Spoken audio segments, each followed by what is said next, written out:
What's up, real world? Twisted Luck. Hope everybody's good. Thank you for being here. I appreciate all of you. I'm gonna for real try to make this short today. I know I say it all the time, but I'm gonna for real try. I'm gonna let you know a little bit of what we're working on and what you can look forward to, among other things that we've already talked about.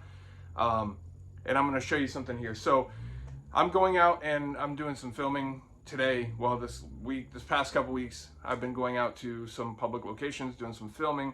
I'll tell you what we're working on there. And I acquired a CAD sheet, and I'm going to show that to you because I've explained this to you before, and some of you like this kind of thing and you want to see this kind of thing, so I'll show it to you. CAD is what the police dispatch use. CAD stands for Computer Aided Dispatch. So the printout that I'm going to show you is actually what the screen looks like in the police car, on the computer, in the laptop in there when they flip it up. It's also the screen the dispatch sees, right? It gets updated with the information you see on here in real time, so the officer driving can see these things popping up in his computer as they're added by the dispatcher. But I'll show this to you so you can see how it works. And at the same time, the call sheet I'm going to show you is from the First Amendment audit and from the public park at the site, with all the false HIPAA claims they were trying to make and things like that. If you haven't seen that, I'll put a link in the description. It was a public park recording that we were doing, and they called the police, and they were claiming a HIPAA violation. They didn't want me there.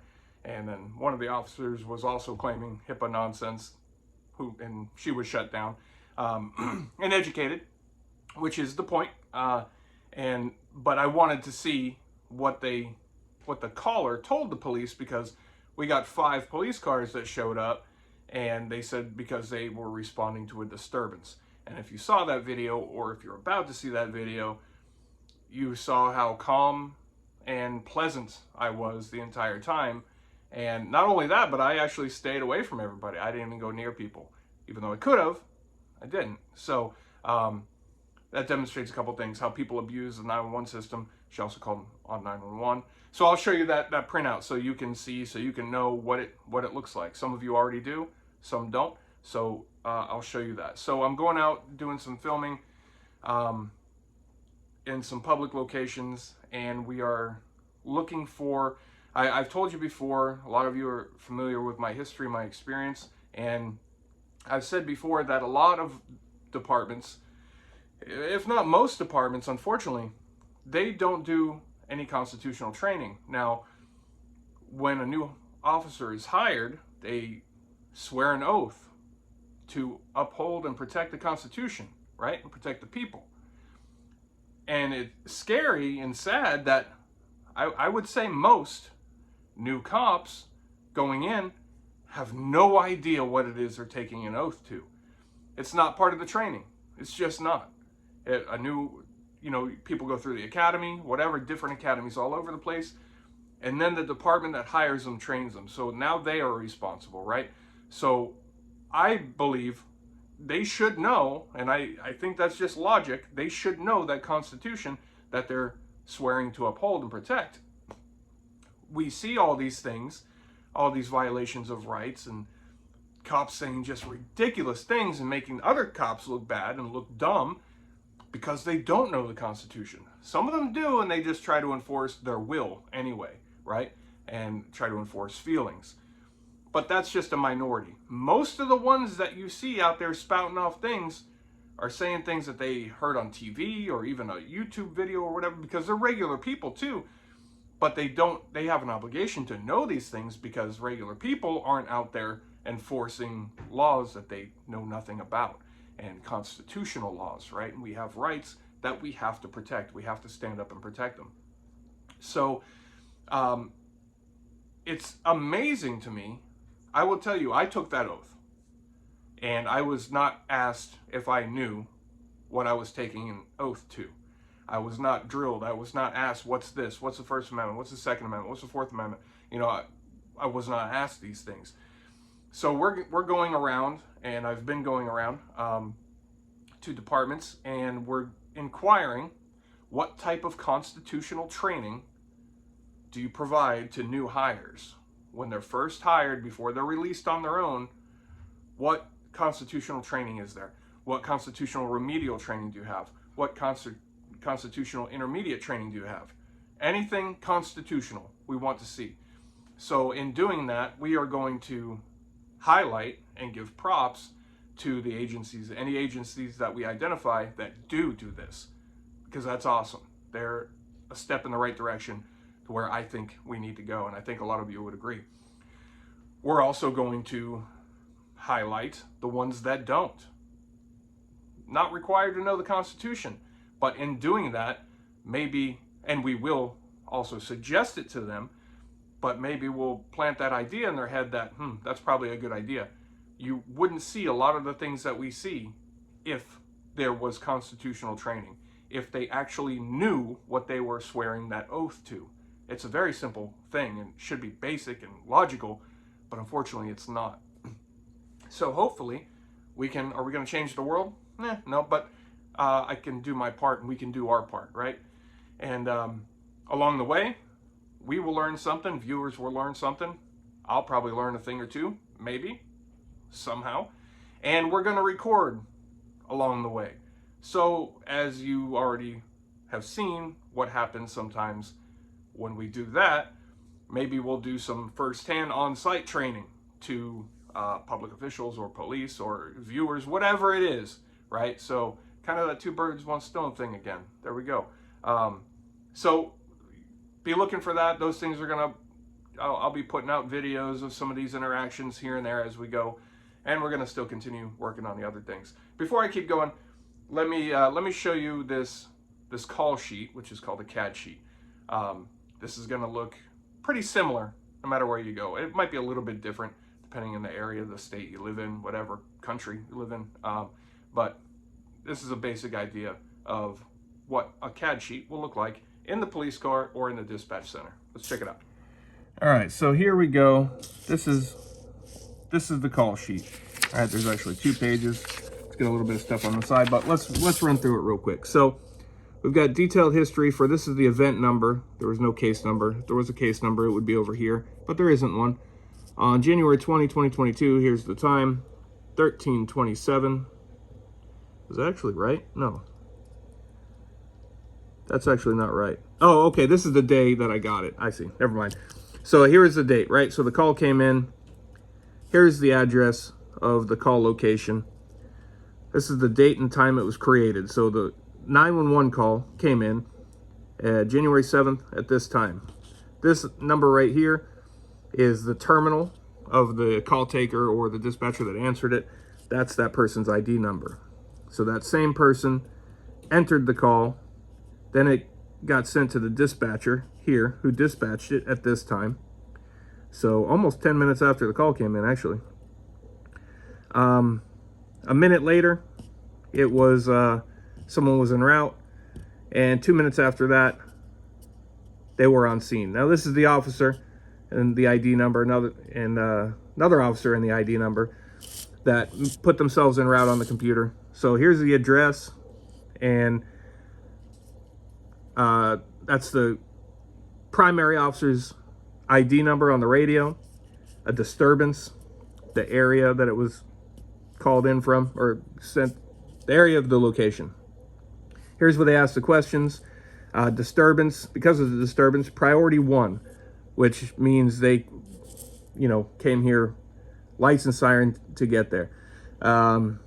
Is it physical or verbal? Verbal. Any weapons involved? Unknown. What is occurring? S1 means subject 1 or suspect 1, which would be me, is yelling at staff and asking why he's there. That doesn't make any sense, but that'll cover that up. They'll cover that in a second. How many people involved? Me. Is it in progress? Yes. At the site, the RP, the reporting party, or reporting person, whatever, advised that S1, me, is yelling at staff and asking why they are there. Anybody who saw that video, you know that didn't at all happen. I think there was even a point where I told them I know why they're there, because they said, oh, this is a site. And I said, I know, that's why I'm here. And I was very nice. They described me here. This is just little stupid information. They gave a description of me here. Here's my description entered by dispatch. So what this is this is redacted because this here is 911 information. So the phone number, any name associated with it, whatever, that comes up automatically when you call 911, like from that phone, the number would be there, whatever name is attached to that phone. In that case, it would have been a cell phone from that angry lady. So they redact that. Here, this is probably the reporting party's name that they also redacted. And there's not much information. The rest of this is units going on scene. It shows that they go on scene. Their names are on here. And not all of them that were there put themselves on the call. At this time, they say they're in contact with me. And this is, you know, during this time we're here talking to them. The good officer, the first officer that we dealt with right here, 1 Delta 44, makes the comment, male subject was recording in a public park. Nothing criminal observed. And that was it. Redacted here, name and phone number from the caller. So there are the lies that, you know, were given to police by this Karen. And this, if you're not familiar, now you are. This is what, and this will look, the computer screen inside the car looks just like this for the most part.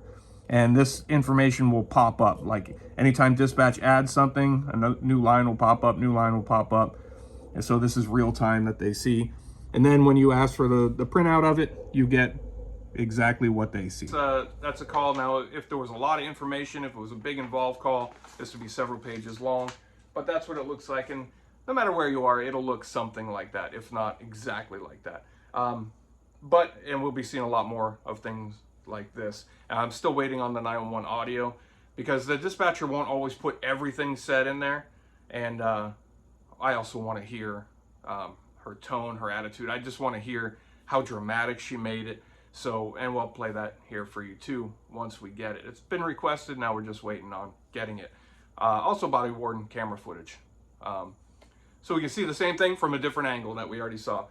But, you know, there you go, there's evidence. I mean, we knew, but so they, for just a peaceful person recording in public, being nice to everybody, not bothering anybody, they make 5 police cars endanger the public and themselves to race here because they said something else is going on. And they flat out lied. They flat out lied, right? And why cannot something be done about that? Because obviously the evidence is on video that I was not yelling and asking why they were there. I actually said nothing to them until they started talking to me. I said, no, I'm just doing my thing. You're good, ignore me, right? Didn't I say that? Ignore me. You just do your job, I'll do mine. We're good. We can coexist here peacefully. Just leave me alone. Just leave me alone, right? And then it just became ego and a bullying attempt. But that's not going to work. Not here on this channel, not with me. It's just not going to happen. I am going to stand up for our rights, no matter who is trying to wrong them or violate them. And that's what we all have to do. And my hope is to educate people, to demonstrate to some people, some viewers, how we do that we don't have to be afraid to stand up for our rights. We don't just say, oh, never mind, no big deal, because we can't do that. They slowly get chipped away at when we do that. And hopefully we'll be educating some people. So going forward, we're going to see a lot of this. I was at one of the places I went today to do some filming. I went to a city and a county complex, but it's this big area. It's all government buildings, like the entire block. But look what I saw there. It's just unrelated, but that looks so ominous. That tower on its own looks so ominous. But then with all the craziness in the sky, all those natural clouds and vapor, with that tower in the foreground, just was so ominous. And a lot of stuff like that in the sky today, I've noticed. I don't know, let me know in your area, but in Florida today, wow, seeing a lot of crazy spraying and crazy things in the sky today. It's all natural clouds, of course, and vapor. We know that. They told us that. We have no reason to doubt it. But yeah, we're going to be doing more of this, so keep eyes out for that. And I figured some people will want to see that CAD sheet. Some of you, several of you, have said in different videos that you really like seeing this type of stuff or learning about this stuff, how this works, seeing how it works. And that's part of what we're going to do here as we defend our rights and try to enforce constitutional training within law enforcement. So be with me as we see how it goes, and I appreciate all of you. Thanks so much for being here. Twisted Luck Truth. I'll see you soon.